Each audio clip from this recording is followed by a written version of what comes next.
ವೇದಿಕೆಗೆ ಆಗಮಿಸಿದಂತಹ ಗಣ್ಯಮಾನ್ಯರಿಗೆ ಸ್ವಾಗತ ಸುಸ್ವಾಗತವನ್ನು ಕೋರುತ್ತಾ ಸ್ವಾಗತದೊಂದಿಗೆ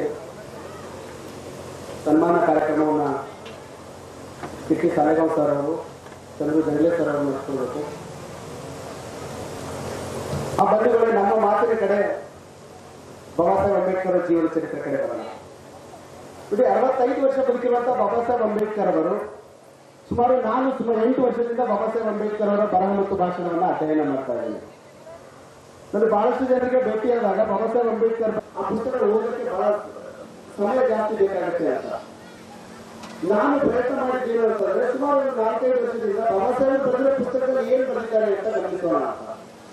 ಬೇರೆಯವರು ಬರೆದಿದ್ದಾರೆ, ನಾವೆಲ್ಲ ಬಾಬಾ ಸಾಹೇಬ್ ಬಗ್ಗೆ ಬರೀತೀವಿ, ಆದ್ರೆ ಬಾಬಾ ಸಾಹೇಬ್ ಏನು ಬರೆದಿದ್ದಾರೆ ಪುಸ್ತಕದಲ್ಲಿ ಇದೆಲ್ಲ ತನ್ನ ಕುಟುಂಬದಲ್ಲಿ ಎಲ್ಲೆಲ್ಲ ಕಳೆದುಕೊಂಡ್ರು ಕೂಡ ತಾನು ಗಳಿಸಿ ತಾನು ರಾಜಕೀಯವಾಗಿ ಮುಂದುವರೆದು ತಾನು ರೊಕ್ಕವನ್ನು ಗಳಿಸಿ ನನಗಾಗಿ ಮನೆಗಾಗಿ ಏನಾದರೂ SC/ST ಸಮಾಜ ಅಷ್ಟೇ ಅಲ್ಲ, OBC ಮಕ್ಕಳಿಗೆ ಇಡೀ ಎಲ್ಲ ಒಳಗಾಗಿದ್ದಾರೆ. ಈ ಭಾರತದಲ್ಲಿ ಯಾರ್ಯಾರು ಬಡವರಿದ್ದಾರೆ ಅವರೆಲ್ಲರ ಪರವಾಗಿ ಧ್ವನಿಯಾಗಿರುವಂತಹ ಏಕೈಕ ವ್ಯಕ್ತಿ ಯಾರಾದರೂ ನಾವು 50 ವರ್ಷದಲ್ಲಿ ಹೇಳಲು ಎಲ್ಲರೂ SC/STಗೆ ಸಂಬಂಧಪಟ್ಟಿದ್ದಾರೆ ಅನ್ನೋ ರೀತಿಯಲ್ಲೇ ಪ್ರಯತ್ನ ಮಾಡಿದ್ವಿ. ಆದರೆ ಬಾಬಾ ಸಾಹೇಬ್ ಅಂಬೇಡ್ಕರ್ ಅವರು ಆಗಿಲ್ಲ. ನಾನು ಗೊತ್ತಾಗುತ್ತಿಲ್ಲ. ಬಾಬಾ ಸಾಹೇಬ್ ಅಂಬೇಡ್ಕರ್ ಆಗಬೇಕು ಅಂತಂದ್ರೆ 1907ರಲ್ಲಿ ಅವರು SSLC ಮುಗಿಸ್ತಾರೆ. ಆ ಕಾರ್ಯಕ್ರಮದ ಅಧ್ಯಕ್ಷತೆಯಲ್ಲಿ SK ಬೋಳೆ ಅನ್ನುವಂಥವ್ರು ಅಧ್ಯಕ್ಷತೆ ವಹಿಸಿಕೊಳ್ತಾರೆ. ಅಲ್ಲಿ ಮುಖ್ಯ ಅತಿಥಿಯಾಗಿದ್ದವರು ದಾದಾ ಸಾಹೇಬ್ ಖರ್ಲುಸ್ಕರ್ ಅವರು. ಈ ದಾದಾ ಸಾಹೇಬ್ ಖರ್ಲುಸ್ಕರ್ ಅವರು ಒಂದು ಪುಸ್ತಕ ಬರೆದಿರ್ತಾರೆ, ಬುದ್ಧನ ಜೀವನ ಚರಿತ್ರೆ. ಆ ಪುಸ್ತಕವನ್ನ ಆ ವಿದ್ಯಾರ್ಥಿಯವರು ಅಷ್ಟೇ ಕಾಣಲ್ಲ, ತಂದೆ ಫ್ಯಾಮಿಲಿ ಅಷ್ಟೇ ಕಾಣಲ್ಲ, ಹೊರಗಡೆ ಇರುವಂತಹ OBCಗಳು ಕೂಡ ಕಾಣಾಗ್ತಾರೆ. ಸಯಾಜಿರಾವ್ ಗಾಯಕವಾಡ್ ಬರೆದಂತ ಎಲ್ಲ ಓದಿ ಕತೆ ಮಾಡಿ ನಮ್ಮ ತಂದೆ ಹೇಳ್ತಾ ಇದ್ದೆ ನಾನು. ಅವೆಲ್ಲ ಅಧ್ಯಯನ ಮಾಡ್ತಾ ಮಾಡ್ತಾ ಯಾವಾಗ ನಮ್ಮ ತಂದೆ ನಾನು SSLC ಮುಗಿದಾಗ ನನ್ನ ಕೈಗೆ ಬುದ್ಧನ ಚರಿತ್ರೆ ಬಂದಿತ್ತು, ಆ ಬುದ್ಧನ ಪುಸ್ತಕವನ್ನು ಹೋಗ್ತಾರೆ. ಬಾಬಾ ಸಾಹೇಬ್ ಅಂಬೇಡ್ಕರ್ ಅವರು ಹೆಂಗ್ ಅಧ್ಯಯನ ಮಾಡ್ತಿರ್ತಾರೆ, ಒಳಗಡೆ ಲಾಸ್ಟ್ ಅಲ್ಲಿ ಒಂದು ಬೆಂಚ್ ಮೇಲೆ ಛತ್ರಿ ಟೇಬಲ್ ಮೇಲೆ ಪುಸ್ತಕಗಳನ್ನ ಇಟ್ಕೊಂಡು ಓದ್ತಾ ಓದ್ತಾ ಟೇಬಲ್ಗೆ ಒಂದು ಕೈ ಹೆಚ್ಚಿ ತಮ್ಮ ಜೇಬಲ್ಲಿ ಇರುವಂತ ಒಂದು ಪನ್ ತೆಗೆದಿರ್ತಾರೆ. ಆ ವಾಚ್ಮನ್ಗೆ ಬಹಳ ಸಿಟ್ಟು ಬರುತ್ತೆ. ಅವ್ನು ಬಂದು ಬಾಬಾ ಸಾಹೇಬ್ ಅಂಬೇಡ್ಕರ್ ಅವರಿಗೆ ಗದರಿಸ್ತಾರೆ, ವಿದ್ಯಾರ್ಥಿಗೆ ಬೈತಾರೆ, ಏನಪ್ಪಾ ಇಂಥ ಒಳಗಡೆ ಹಳೆ ಪುಸ್ತಕಗಳಿದಾವೆ, ಬಹಳ ಅದ್ಭುತವಾದಂತಹ ಪುಸ್ತಕಗಳಿದಾವೆ, ಇಲ್ಲಿ ತಿನ್ನುವಂತ ಐಟಮ್ಗಳು ತರಂಗಿಲ್ಲ, ಯಾಕಂದ್ರೆ ತಿನ್ನೋ ಐಟಮ್ ತಗೊಂಡ್ರೆ ಇಲಿಗಳು ಬರ್ತವೆ, ಪುಸ್ತಕ ಹಾಳಾಗ್ತವೆ. ನಿಮ್ಮ ಮುಖ್ಯೋಪಾಧ್ಯಾಯರಿಗಾದ್ರೆ ನಿಮ್ಮ ಡೀನ್ಗೆ ನಾನು ಕಂಪ್ಲೇಂಟ್ ಮಾಡ್ತೀನಿ ಅಂತ.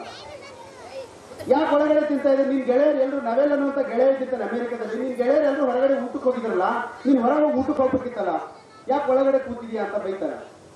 ಅವಾಗ ಬಾಬಾ ಸಾಹೇಬ್ ಅಂಬೇಡ್ಕರ್ ಅವ್ರು ಹೇಳ್ತಾರೆ, ಸರ್ ನನಗೂ ಎಲ್ಲೋ ರೀತಿ ಹೊರಗಡೆ ಊಟ ಮಾಡ್ಬೇಕಂತಿದೆ ಆಸೆ, ಅವ್ರ ಜೊತೆ ಮಧ್ಯಾಹ್ನ ನಾನು ಲಂಚ್ಗೆ ಹೋಗ್ಬೇಕು ಅಂತಿದ್ದೀನಿ, ಆದ್ರೆ ಅವ್ರ ಜೇಬಲ್ ಕೈ ತೆಗೆದು ತೋರಿಸ್ತಾರೆ, $1 ಮಾತ್ರ ಇದೆ, ನಾನು ಪ್ರತಿ ತಿಂಗಳು ಮುಗಿದ್ಮೇಲೆ ನನ್ನ ರೂಮ್ ರೆಂಟ್ ಕಟ್ಟಕ್ಕೆ $1ನ ಬಳಸ್ಕೊಳ್ಬೇಕು, ಇದರಲ್ಲೇ ಖರ್ಚು ಮಾಡಿ ನಾನು ಊಟ ಮಾಡ್ತಾ ಹೋದ್ರೆ ರೂಮ್ ರೆಂಟ್ ಕಟ್ಟಕ್ಕಾಗಿಲ್ಲ, ಹಾಗಾಗಿ ನಾನು ಊಟವನ್ನು ಕಡಿಮೆ ಮಾಡಿದ್ದೀನಿ, ನಾನು ಕೇವಲ ರೂಮ್ ರೆಂಟ್ ಕಟ್ಟೋ ಸಲುವಾಗಿ ಈ ಹಣವನ್ನು ಬಳಸ್ಕೊಳ್ತಾ ಇದ್ದೀನಿ, ನಾನು ಸ್ಕಾಲರ್ಶಿಪ್ ಮೇಲೆ ಇಲ್ಲಿ ಓದಕ್ ಬಂದಿದ್ದೀನಿ ಅಂತ ಹೇಳ್ತಾರೆ. ಆ ವಾಚ್ಮನ್ ಎಷ್ಟು ಹೃದಯವಂತ ಇದ್ದಿರ್ತಂದ್ರೆ, ಇವತ್ತಿನಿಂದ ನೀವು ಯಾವಾಗ ಓದಕ್ ಬಂದ್ರು ಮಧ್ಯಾಹ್ನದ ಊಟ ನೀನು ಒಳಗಡೆ ಕುಂತು ಬಂದು ತಿನ್ಬೇಡಪ್ಪ, ಮಧ್ಯಾಹ್ನ ಜೊತೆ ನನ್ನ ಜೊತೆ ಬಂದು ನಾನು ಟಿಫನ್ ಅರ್ಧ ಕೊಡ್ತೀನಿ ಅಂತ ಹೇಳ್ತಾನೆ ಅಮೆರಿಕನ್ ವ್ಯಕ್ತಿ. ಬಾಬಾ ಸಾಹೇಬ್ ಅಂಬೇಡ್ಕರ್ ಅವರು ಅಲ್ಲಿ 2 ವರ್ಷ ಅಧ್ಯಯನ ಮಾಡ್ತಾರೆ, ತಮ್ಮ MA ಮುಗಿಸ್ತಾರೆ. ಬಾಬಾ ಸಾಹೇಬ್ ಅಂಬೇಡ್ಕರ್ ಅವರು ಕೊಲಂಬಿಯಾ ವಿಶ್ವವಿದ್ಯಾಲಯದಲ್ಲಿ 2 ವರ್ಷ ಅಧ್ಯಯನ ಮಾಡುವಾಗ ಪ್ರತಿ ದಿನಕ್ಕೆ ಕೇವಲ 1 ಊಟ ಮಾಡ್ತಾರೆ, ಉಳಿದಂತ ಹಣವನ್ನು ಉಳಿಸ್ಕೊಳ್ತಾರೆ. ಇನ್ನೂ 1 ವರ್ಷ ಸಮಯ ಉಳಿಸ್ಕೊಂಡು ಅವರ ಗುರುಗಳಾದಂತ ಎಡ್ವಿನ್ ಸ್ಲೆಗ್ಮನ್ ಅವರಿಗೆ ಕೇಳ್ತಾರೆ, ಹೋಗಿ ಸರ್ ನನ್ನ ಹತ್ರ ಇನ್ನೂ 1 ವರ್ಷ ಸಮಯ ಉಳಿದಿದೆ, ಇನ್ನೊಂದಷ್ಟು ದುಡ್ಡು ಉಳಿದಿದೆ, ನಾನು ಏನ್ ಮಾಡ್ಲಿ ಅಂತ. ಎಡ್ವಿನ್ ಸ್ಲೆಗ್ಮನ್ ಅವ್ರು ಹೇಳ್ತಾರೆ, ನೋಡಪ್ಪ ನೀನು ಬಹಳ ಉತ್ತಮವಾದಂತ ವಿದ್ಯಾರ್ಥಿ ಇದ್ದಿ, ನೀನು ಹೆಚ್ಚು ಓದ್ತೀನಿ ಅಂತಂದ್ರೆ ನೀನು ಇಲ್ಲಿಂದ ಲಂಡನ್ ಹೋಗು, ನಾನು ವ್ಯವಸ್ಥೆ ಮಾಡ್ಕೊಡ್ತೀನಿ ನಿನಗಾಗಿ, ಇಲ್ಲಿಂದ ಲಂಡನ್ ಹೋಗು, ನಿಮಗೆ ವ್ಯವಸ್ಥೆ ಮಾಡ್ಕೊಡ್ತೀನಿ ನಾನು, ಅಲ್ಲಿ ಹೋಗಿ ಅಧ್ಯಯನವನ್ನ ಮಾಡು, ನಾನು ಹೇಳ್ತೀನಿ ಅಂತ ಹೇಳ್ತಾರೆ. ಬಾಬಾ ಸಾಹೇಬ್ ಅಂಬೇಡ್ಕರ್ ಜಿ ಅವರು ಆ ಉಳಿದಂತ ಹಣವನ್ನ ಉಳಿದಂತ ಸಮಯದಲ್ಲಿ ಅಮೆರಿಕದಿಂದ ಲಂಡನ್ಗೆ ಬರ್ತಾರೆ LSC ಅಲ್ಲಿ ಅಡ್ಮಿಷನ್ ಮಾಡಕ್ಕೆ. ನೀವು ಬಂಧುಗಳೇ ವಿಚಾರ ಮಾಡಿ, ಬಾಬಾ ಸಾಹೇಬ್ ಅಂಬೇಡ್ಕರ್ ಅವರ ಎಂಥ ವ್ಯಕ್ತಿತ್ವ ಇತ್ತು, ಕೇವಲ ನಾವು ಹೋರಾಟ ದೃಷ್ಟಿಯಿಂದ ನೋಡ್ತೀವಿ. ಎಡ್ವಿನ್ ಸ್ಲೆಗ್ಮನ್ ಅವರು, ಜಾನ್ ಡೂಯಿ ಅವರು ಬಾಬಾ ಸಾಹೇಬ್ ಅಂಬೇಡ್ಕರ್ ಅವರ ಗುರುಗಳಿರ್ತಾರೆ. ಸಮಾಜಶಾಸ್ತ್ರದ ಪಿತಾಮಹ ಅಂತ ಇಡೀ ಜಗತ್ತು ಹೇಳ್ತದೆ, ಅಂತ ಜಾನ್ ಡೂಯಿ ಬಾಬಾ ಸಾಹೇಬ್ ಅಂಬೇಡ್ಕರ್ ಅವರ ಗುರುಗಳಿರ್ತಾರೆ. ಈ 2 ಜನ 5 ಪತ್ರ ಬರ್ಕೊಡ್ತಾರೆ ಬಾಬಾ ಸಾಹೇಬ್ ಅಂಬೇಡ್ಕರ್. ಸಾನ್ನಿಧ್ಯ ವಹಿಸಿ ಕೋರ್ಣೇಶ್ವರ ಸ್ವಾಮೀಜಿಯವರು ಅವರು ಕಥೆ ಹೇಳುವ ಮುಖಾಂತರ ಬಹಳ ಅದ್ಭುತವಾದ ಒಂದು ಸಮಾಜಕ್ಕೆ ಇವತ್ತಿನ ಸಮಾವೇಶಕ್ಕೆ ಒಂದು ಮೆಸೇಜ್ ಕೊಟ್ಟು ಹೋಗುದು. ಇವತ್ತಿನ ಕಾರ್ಯಕ್ರಮದ ಮುಖ್ಯ ಭಾಷಣಕಾರ ಆಗಮಿಸಿ ಬೆಸ್ಟ್ ಭಾಷಣ ನಮ್ಮ ಜಿತೇಂದ್ರ ತಳವಾರ, ಅದ್ಭುತವಾದ ಭಾಷಣ ಅಂತೆ. ಜಿತೇಂದ್ರ ತಳವಾರ ಭಾಷಣ ಬಹುಜನ ಸಮಾಜ ಚಳವಳಿಗೆ ಬಹಳ ಪೂರಕವಾದ ಭಾಷಣ. ಅವರು ಭಾಷಣ ಎಲ್ಲಿ ನಡೀಬೇಕಂದ್ರೆ ಯೂನಿವರ್ಸಿಟಿ ಲೆವೆಲ್ಗಳಲ್ಲಿ ವೆಲ್ ಎಜುಕೇಟೆಡ್ ಟೀಮ್ ಇರ್ತದಲ್ಲ, ಬಹುಜನ ಸಮಾಜದಿಂದ ಯಂಗ್ಸ್ಟರ್ಸ್ಗಳು ಇರ್ತಾರಲ್ಲ, ಬಹುಜನ ಸಮಾಜ ವಿದ್ಯಾರ್ಥಿಗಳು ಇರ್ತಾರಲ್ಲ, ಅಂತ ಒಂದು ಶಕ್ತಿ ಕೇಂದ್ರದೊಳಗ ಜಿತೇಂದ್ರ ತಳವಾರ ಭಾಷಣ ಆಯ್ತು ಅಂದ್ರೆ ಬಹಳ ಇನ್ಸ್ಪೈರ್ ಭಾಷಣ ಆಗ್ತದ. ಇಲ್ಲಿ ಇತಿಹಾಸ ಬಾಬಾ ಸಾಹೇಬ್ ಅಂಬೇಡ್ಕರ್ ಜೀವನ ಚರಿತ್ರೆ ಪ್ರತಿ ಒಂದೊಂದು ವರ್ಷದ ಬಗ್ಗೆ ನಮಗೂ ಕೂಡ ಗೊತ್ತಿರಲಿಲ್ಲ. ಒಂದೆರಡು ಮೂರು ವಿಷಯಗಳ ಬಗ್ಗೆ ಬಹಳ ಅದ್ಭುತವಾಗಿ ಸ್ಟಡಿ ಮಾಡಿ ಬಾಬಾ ಸಾಹೇಬ್ ಅಂಬೇಡ್ಕರ್ ಬಗ್ಗೆ ಮಾತಾಡ್ಬೇಕಂದ್ರೆ ಸುಮ್ಮನೆ ಬಂದು ನಿಂತು ಹೇಳುವಂಥದ್ದಲ್ಲ. ಅವ್ರ ಬಗ್ಗೆ ಅಧ್ಯಯನ ಮಾಡಬೇಕಾಗ್ತದೆ, ಬುದ್ಧನ ಬಗ್ಗೆ ಅಧ್ಯಯನ ಮಾಡಬೇಕಾಗ್ತದೆ. ಇಲ್ಲಿ ನಮ್ಮ ಜಿತೇಂದ್ರ ತಳವಾರ ನೀವು ಕೇಳಿ ನೋಡ್ರಿ, ಅಬ್ಸರ್ವ್ ಮಾಡಿರ್ಬೋದು. ಅವ್ರ ಭಾಷಣದೊಳಗೆ ಬಸವಣ್ಣ ಬಂದು ಹೋದರು, ಅವ್ರ ಭಾಷಣದೊಳಗೆ ಬುದ್ಧ ಬಂದು ಹೋದರು, ಅವ್ರ ಭಾಷಣದೊಳಗೆ ಕನಕದಾಸ ಬಂದು ಹೋದರು, ಅವ್ರ ಭಾಷಣದೊಳಗೆ ಸ್ವಾಮಿ ವಿವೇಕಾನಂದ ಬಂದು ಹೋದರು, ಅವ್ರ ಭಾಷಣದೊಳಗೆ ಜಾನ್ ಡೇವಿಡ್ ಬಂದು ಹೋದರು, ಅವ್ರ ಭಾಷಣದೊಳಗೆ ಈ ರಾಜ್ಯ ಮತ್ತು ವಿಶ್ವದ ರಾಷ್ಟ್ರದ ಅನೇಕ ಮಹಾನ್ ಸಾಮಾಜಿಕ ಪರಿವರ್ತನಕಾರರು ಬಂದು ಹೋದರು. ಇದೆಲ್ಲ ಸುಮ್ಮನೆ ಯಾವುದೇ ಅಧ್ಯಯನ ಇಲ್ಲದೆ ಬಾಬಾ ಸಾಹೇಬ್ ಅಂಬೇಡ್ಕರ್ ಸ್ಟಡಿ ಮಾಡಲಾರ್ದೆ ಯಾರು ಈ ಥರದ ಭಾಷಣ ಮಾಡೋಕ್ಕೆ ಸಾಧ್ಯ ಅಲ್ಲ. ಒಳ್ಳೆ ಮೆಸೇಜ್ ನಾವು ಯಾವಾಗಲೂ ನಮ್ಮ ದಲಿತ ಸೇನೆ ಕಾರ್ಯಕರ್ತರಿಗೆ ಹೇಳ್ತೀವಿ. ಜಿತೇಂದ್ರ ತಳವಾರ ಕರೆಸಿ ನೀವು ಕಾರ್ಯಕ್ರಮ ಮಾಡಿ ಭಾಳ ಅದ್ಭುತವಾದ ಮೆಸೇಜ್ ಕೊಡ್ತಾರಂತೆ. ಇಂಥ ಒಂದು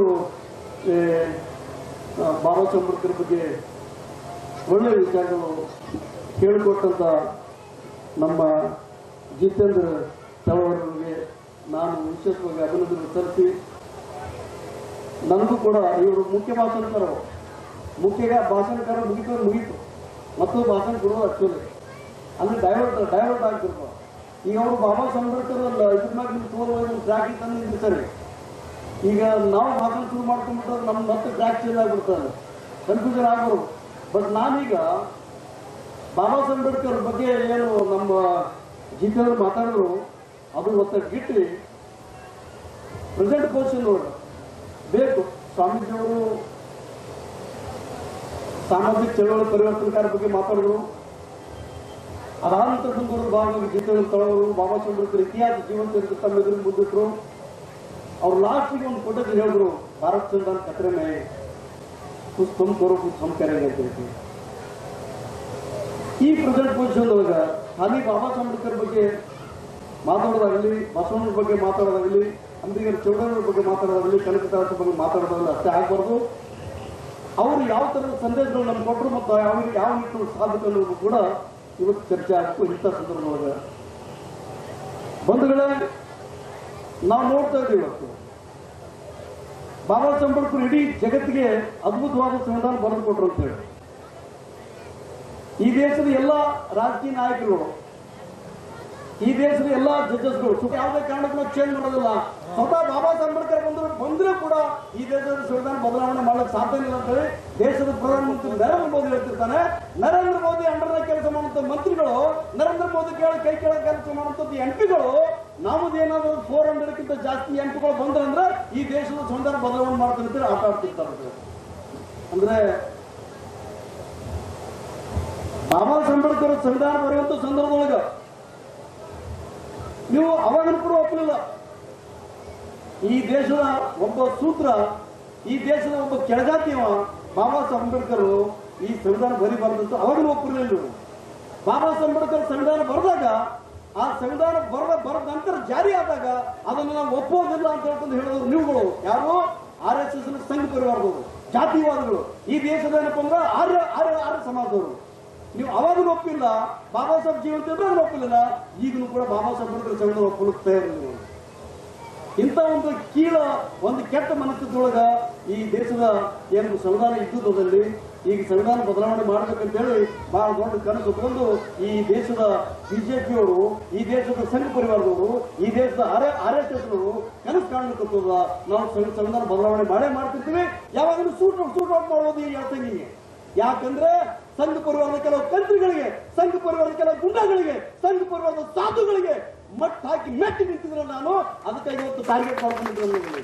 ನಿಮ್ಗೆ ಗೊತ್ತಿರಲಿ, ಆನಂದ್ ತಾಲೂಕು ಶಾಂತಿ ಸೌಹಾರ್ದದಿಂದ ಬದುಕುವಂತ ತಾಲೂಕಿಲ್ಲಿ ಯಾವುದು ಆಳಂದ ತಾಲೂಕು ನಾವು ಗಲಾಟೆ ಮಾಡ್ಕೊಂಡಿರಲಿಲ್ಲ, ಯಾವುದು ಆಳಂದ ತಾಲೂಕಿನ ಸಂಘ ಪರಿವಾರ ಗಲಾಟೆ ಮಾಡಲ್ಲ, ಯಾವ ಆಳಂದ ತಾಲೂಕಿನ ಎಲ್ಲಿ ಕೂಡ ಧರ್ಮ ದಂಗಲು ಆಗಿರಲಿಲ್ಲ. ಇಲ್ಲಿ ಎಲ್ಲಿ ಎಲ್ಲಾ ಜಾತಿ ಜನಾಂಗರು ಗುಡಿಗಳಿಗೆ ಹೋಗ್ತಿದ್ವಿ, ಮಸೀದಿಗಳು ಹೋಗ್ತಿದ್ವಿ, ದರ್ಗಾಕ್ಕೆ ಹೋಗ್ತಿದ್ವಿ. ಇವತ್ತು ಆಳಂದ ತಾಲೂಕು, ಆಳಂದ ಪಟ್ಟಣ ಇವತ್ತು ಜಾತಿಯನ್ನು ವಿಂಗಡಣೆ ಮಾಡಿಕೊಟ್ಟು ಕೆಲವು ಮಠಾಧೀಶರು, ಕೆಲವು ಕಾವಿದಾರಿಗಳು, ಕೆಲವು ಮತಾಂಧರು, ಕೆಲವು ದಲಿತ ದ್ರೋಹಿಗಳು, ಈ ದೇಶ ವಿರೋಧಿಗಳು ಇವತ್ತು ಯಾವ ತರ ವಾತಾವರಣ ನಿರ್ಮಾಣ ಮಾಡುದು ಅಂದ್ರೆ ಇವತ್ತೇನಪ್ಪ ಅಂದ್ರೆ ಆಳಂದ ಬೆಂಕಿ ಹತ್ತಿ ಉಳಿಯುವಂತ ಕೆಲಸ ಇಲ್ಲಿ ನಮ್ಮಲ್ಲಿ ಆಗಿ ನಾವು ನೋಡ್ಕೊಂಡ್ಬಿಟ್ಟಿದ್ವಿ. ಅದಕ್ಕೆ ಪ್ರತಿಯೊಬ್ಬರು ಈ ಕೋಣೇಶ್ವರ ಸ್ವಾಮೀಜಿ ಅಂತ ಬರ್ಲಿಕ್ಕತ್ತದ. ಅದಕ್ಕೆ ಯಾವನೋ ಬೆಂಕಿ ಸ್ವಾಮಿ ಎಲ್ಲ ಕಡ್ತೀವಿ ನಾವು. ಸ್ವಾಮಿ ಎಲ್ಲ ಕಾಣಿಸ್ತಿರ್ತಂದ್ರೆ ಎಲ್ಲಿ ಸ್ಟ್ರೈಕ್ ಇರ್ತಿರ್ತಾವ, ಎಲ್ಲಿ ಬೆಂಕಿ ಹಚ್ಚಬೇಕು ಅಂತೆಲ್ಲ ಬಂದ್ಕೊಂಡು ತಿರುಗಾಡಂತ ಸ್ವಾಮೀಜಿಗಳು ಇವತ್ತು ಹಿಂದೂ ಅಂತ ತಿರುಗಾಡೋದು ಕೆಲಸಗಳು ಆಗ್ತಿರ್ತಾವ. ನಾವು ಕಳೆದೊಂದು 7-8 ತಿಂಗಳಿಂದ ಜೇವರ್ಗಿ ತಾಲೂಕಿನ ಒಂದು ಅಂಕಲಿ ಅಂತ ಹೇಳ್ತೀವಿ. ಜೇವರ್ಗಿ ತಾಲೂಕಿನ ಅಂಕಲಿ ಗ್ರಾಮದೊಳಗ ಒಂದು ಅಲ್ಲಿ ಮಸೀದಿ, ಮುಸಲ್ಮಾನರ ಮಸೀದಿ, ಅಲ್ಲೇನಪ್ಪ ಮಸೀದಿ ಹೊಡೆದಿ ಮಸೀದಿ ಒಳಗೆ ಮಂದಿರ ಕಟ್ಟಲಿಕ್ಕೆ ಕೋಶಿಶ್ ಮಾಡ್ತಿರ್ತಾರೆ. ಆ ಮಂದಿರ ಕಟ್ಟುವಂತ ಸಂದರ್ಭದಲ್ಲಿ ಅಲ್ಲಿ ಮುಸಲ್ಮಾನರು ಬಂದು ನಮಗೆ ಭೇಟಿ ಆಗ್ತಾರೆ. ಸರ್ ನಮ್ಮಲ್ಲಿ ಮಂದಿರ ಕಟ್ಟಲಿಕ್ಕತ್ತಾರ, ಬಹಳ ಗುಂಡಾಗಿರಿ ಮಾಡಕತ್ತಾರ, ಅಲ್ಲಿ ಆಂದೋಲನ ಸ್ವಾಮಿ ಭಕ್ತರು ಅವ್ರನ್ನ ನಮ್ಗೆ ಬಹಳ ಬೆದರಿಕೆ ಹಾಕ್ಲಿಕ್ಕತ್ತಾರ. ನಾವು ಹೋಗ್ತೀವಿ ದಲಿತ ಸೇನೆಪುರ ಕಾರ್ಯಕರ್ತರು ಜೀತಂದ್ರ, ನಾವು ಹೋಗಲು ನೋಡಿರ್ತಿರ್ತೀವಿ. ನಾವು ಹೋಗೋದಕ್ಕಿಂತ ಮೊದಲು SP ಜೊತೆ ಮಾತಾಡ್ತೀವಿ, ನಾವು ಹೋಗೋದಕ್ಕಿಂತ ಮೊದಲು DSP ಜೊತೆ ಮಾತಾಡ್ತೀವಿ, ನಾವು ಹೋಗೋದಕ್ಕಿಂತ ಮೊದಲು ಅಲ್ಲಿ ಇನ್ಸ್ಪೆಕ್ಟರ್ ಜೊತೆ ಮಾತಾಡ್ತೀವಿ, PSI ಮಾತಾಡಿ ನಾವು ಹೋಗ್ತಿರ್ತೀವಿ. ಅಲ್ಲಿ ನಾವು ಹೋದ ನಂತರ ಕೆಲಸ ನಿಂದಿರ್ತವೆ. ನಾವು ಹೋಗಲ್ಲಿ ಭಾಷಣ ಮಾಡ್ತೀವಿ.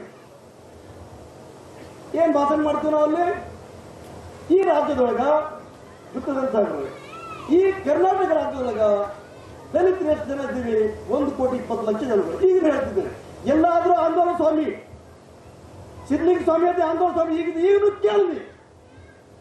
ಆಂದೋಲನ ಸ್ವಾಮಿ ಈಗ ಹೇಳಕತ್ತಿದ್ರಿ, ಯಾರು ಲೈವ್ ಮಾಡ್ತಿದ್ರಿ, ಈಗ ಕೇಳೋದು ಕೂತಲ್ಲಿ ಕೇಳು, ಮಠದಾಗ ಕೂತ ಕೇಳು. ಪ್ರಮೋದ್ ಮುತಾಲಿಕ್ ಕರ್ನಾಟಕದ ಯಾವುದೇ ಮೂಲ ಹಾಕಿದ್ರು ಈಗಲೂ ಹೇಳ್ತಿದ್ರಿ, ಹೇಳ್ಸಂಗೆ ಆಸೆ ಬಾತ್ಕರ್ರೆ ಸುಳ್ಳು ಆಯ್ತು, ಸುಳ್ಳು ಹೋಗ್ಬಿಡಿ. ಈಗ ಹೇಳ್ತಿದ್ರಿ, ಅಲ್ಲಿ ಕರ್ನಾಟಕ ರಾಜ್ಯದಲ್ಲಿ ಎಷ್ಟಿದ್ದೀವಿ ನಾವು ದಲಿತರು ಅಂದ್ರೆ 1,20,00,000 ಜನಗಳು ನಾವಿದ್ದೀವಿ. 1,20,00,000 ಜನಗಳು ನಾವಿದ್ದೀವಿ. 80 ಲಕ್ಷ ಮುಸಲ್ಮಾನರಿದ್ದೀವಿ.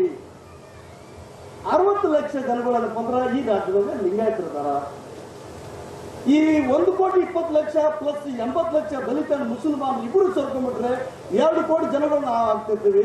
2 ಕೋಟಿ ಜನಗಳಿದ್ರು ಕೂಡ ನಾವು ಒಂದು MP ಮಾಡಕ್ ಆಗ್ತಲ್ಲ, ಒಂದು MLA ಮಾಡಕ್ ಆಗ್ತಲ್ಲ, ಈ ರಾಜ್ಯದ ಮುಖ್ಯಮಂತ್ರಿ ಆಗ್ಲಿಕ್ಕೆ ಸಾಧ್ಯ ಇಲ್ಲ.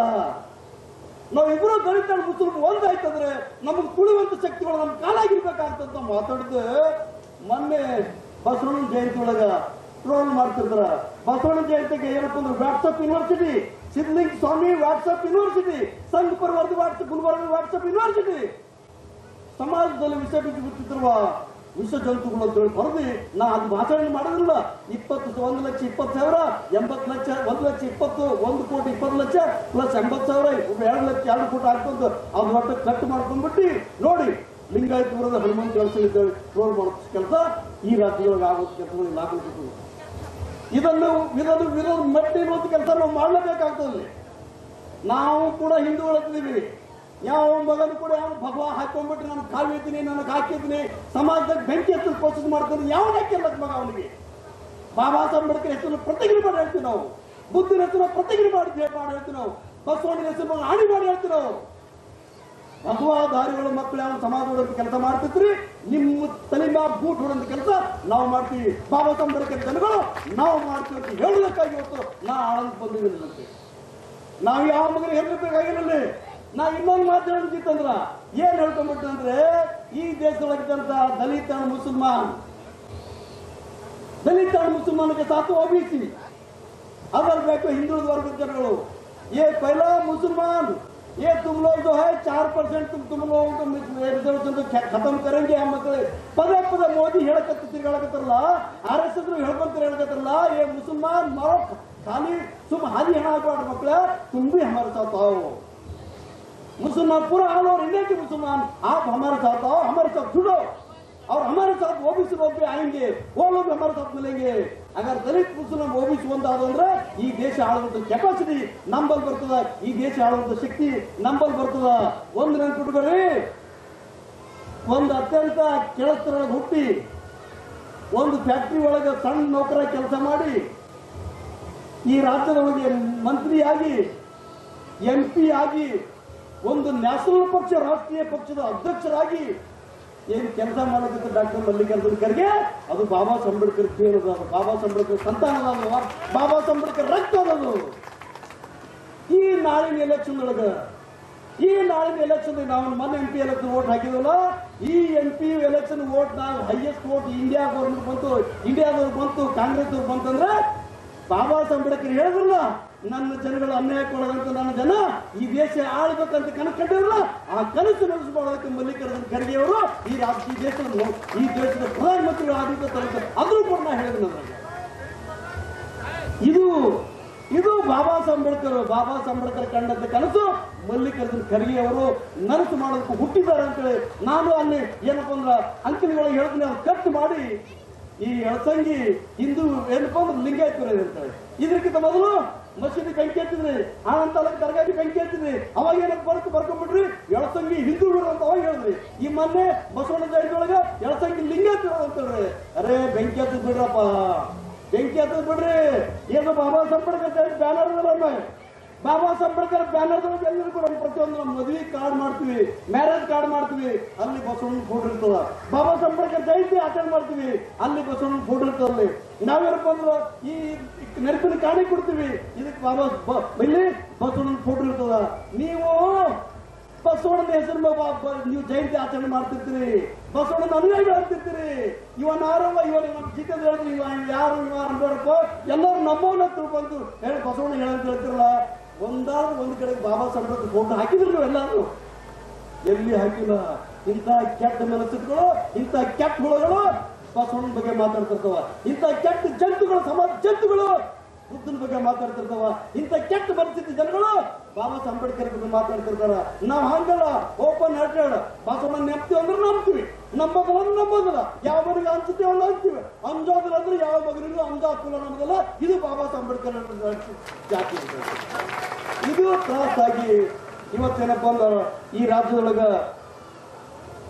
ಕುತಂತ್ರಿಗಳು ಮಾಡ್ಕೊಂಡ್ಬಿಟ್ಟು ಇಲ್ಲೇನಪ್ಪ ಅಂದ್ರ ಹುನ್ನಾರ ಆಗುವಂತ ಕೆಲಸಗಳಲ್ಲಿ ಆಗ್ಲಿಕ್ಕತ್ತದ ನಾವು ಜಾಗೃತ ಅಂಬೇಡ್ಕರ್ ಅವರ ಜಯಂತಿಗೆ ನನಗೆ ಕರೆದು ಒಂದು ಸನ್ಮಾನ ಮಾಡಿದ್ದಕ್ಕಾಗಿ ನಾನು ಧನ್ಯವಾದ ಹೇಳ್ತೇನೆ. ಅಂಬೇಡ್ಕರ್ ಅವ್ರದ್ದು ಮತ್ತು ನಮ್ಮ ನಾರಾಯಣ್ ಗುರುಗಳು ಮತ್ತೆ ರವೀಂದ್ರನಾಥ್ ಠಾಕೂರ್ ಅವರೆಲ್ಲ ಹೋರಾಟ ಒಂದೇ ಆಗಿತ್ತು. ನಾವೆಲ್ಲ OBC ಅವರಿಗಿದ್ದು ಎಲ್ಲರೂ ಅದೊಂದು ಕಷ್ಟ ನಾವೆಲ್ಲ ನೋಡಿದ್ದೀವಿ. ಅದಕ್ಕೆ ಒಂದು ಬಾಬಾ ಸಾಹೇಬ್ ಅಂಬೇಡ್ಕರ್ ಅವರ ಇದು ಒಂದು ಕಾನೂನು ಒಂದು ಜಾರಿ ಹೋದ್ಮೇಲೆ ಬಂದ ಮೇಲೆ ಇವತ್ತೆಲ್ಲರಿಗೂ ಒಂದು ಅಧಿಕಾರ ಸರಿ ಸಮಾನಾಗಿ ಈ ಭಾರತ ದೇಶದಲ್ಲಿ ಬಂದಿದೆ.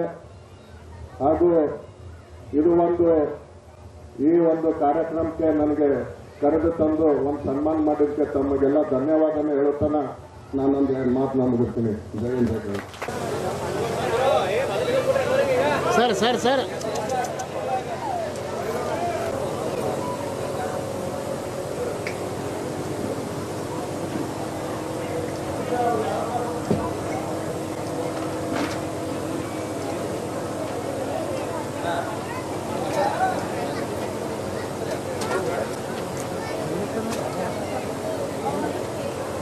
Okay sir. ಬಾಬಾ ಸಾಹೇಬ್ ಅಂಬೇಡ್ಕರ್ 133ನೇ ಜಯಂತ್ಯೋತ್ಸವ ಸಮಿತಿ ಭೀಮನಗರ ಆಳದ ವತಿಯಿಂದ ಸಭೆಗೆ ಆಗಮಿಸಿದಂಥ ಪ್ರತಿಯೊಬ್ಬರಿಗೂ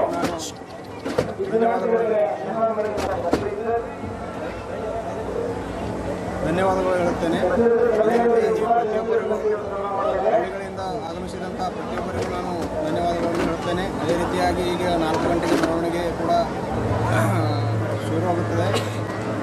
ಆದ ಕಾರಣ ತಾವುಗಳೆಲ್ಲ ಮೆರವಣಿಗೆ ಬಂದು ಯಶಸ್ವಿಗೊಳಿಸಬೇಕಾಗಿ ತಮ್ಮಲ್ಲಿ ವಿನಂತಿಸಿಕೊಳ್ಳುತ್ತೇನೆ. ಜೈ ಭೀಮ್. मैं तेरी हर सवाल का एक मुकम्मल जवाब हूँ. मैं तेरी हर सवाल का एक मुकम्मल जवाब हूँ. कभी समय मिले तो मुझे उठाकर पढ़ लेना, मैं भारत का संविधान हूँ ಅಂತ ಹೇಳ್ತಾ ಡಾಕ್ಟರ್ ಬಾಬಾ ಸಾಹೇಬ್ ಅಂಬೇಡ್ಕರ್ ಅವರ 133ನೇ ಹುಟ್ಟುಹಬ್ಬವನ್ನು ಆಳಂದ ನಗರದಲ್ಲಿ ಇಡೀ ಸುತ್ತಮುತ್ತಲ ಎಲ್ಲ ಹಳ್ಳಿಯ ಜನರೊಂದಿಗೆ ಆಚರಣೆ ಮಾಡಲಾಗಿದೆ. ಇವತ್ತು ಮಹಾತ್ಮ ಗೌತಮ್ ಬುದ್ಧನವರ 2568ನೇ ಹುಟ್ಟುಹಬ್ಬವನ್ನು ಕೂಡ ಅತ್ಯಂತ ಭವ್ಯವಾದಂಥ ವೇದಿಕೆಯಲ್ಲಿ ಆಚರಣೆ ಮಾಡಿದ್ದೀವಿ. ಇವತ್ತಿನ ನಮ್ಮ ಕಾರ್ಯಕ್ರಮದ ಕೇಂದ್ರ ಬಿಂದುವಾದಂಥವರು ನಮ್ಮ ಇಡೀ ಸಮಾಜದ ಒಂದು ಜೀವಾಳವಾದಂಥ Shri Hanumantha Yalasangi sir blue tiger ಅಂತನವರನ್ನ ಸಂಬೋಧಿಸ್ತೀವಿ. ಅವರ ಮಾರ್ಗದರ್ಶನದಲ್ಲಿ ನಾವೆಲ್ಲರೂ ಸಂವಿಧಾನದ ಬಗ್ಗೆ ಜಾಗೃತಿಯನ್ನು ಮೂಡಿಸುವಂಥದ್ದು, ಸಂವಿಧಾನವನ್ನು ಕಾಪಾಡಲು ನಾವೆಲ್ಲರೂ ಪ್ರಾಣ ತೆತ್ತಾದರೂ ಸಂವಿಧಾನಕ್ಕೆ ನಾವು ಬದ್ಧರಾಗಿರ್ತೀವಿ, ಅದನ್ನು ಕಾಪಾಡ್ತೀವಿ ಅಂತ ಹೇಳಿ ಈ ಕಾರ್ಯಕ್ರಮ ಥ್ಯಾಂಕ್ ಯು. ಬಗ್ಗೆ ಜಾಗೃತಿಯನ್ನು ಮೂಡಿಸುತ್ತಾ ಸಂವಿಧಾನ ಖತ್ರೆ ಮೇ ಹೈ, ಸಂವಿಧಾನ ಖತ್ರೆ ಮೇ ಹೈ, खतरे में है. वक्त बहुत कम है, पूरा जोर लगा दो. वक्त बहुत कम है, पूरा जोर लगा दो. कुछ को मैं जगाता हूँ, कुछ को आप जगाओ. कुछ को मैं जगाता हूँ, कुछ को आप जगाओ. भारत के संविधान के पुस्तक को हर घर में लगा दो. बाबा साहेब के मिशन क्या है ये जन जन को बतला दो. तब देखो कैसा भूचाल आएगा. ये झूठे इतिहास तो क्या, पूरा भूगोल बदल जाएगा, पूरा भूगोल बदल जाएगा. जय संविधान.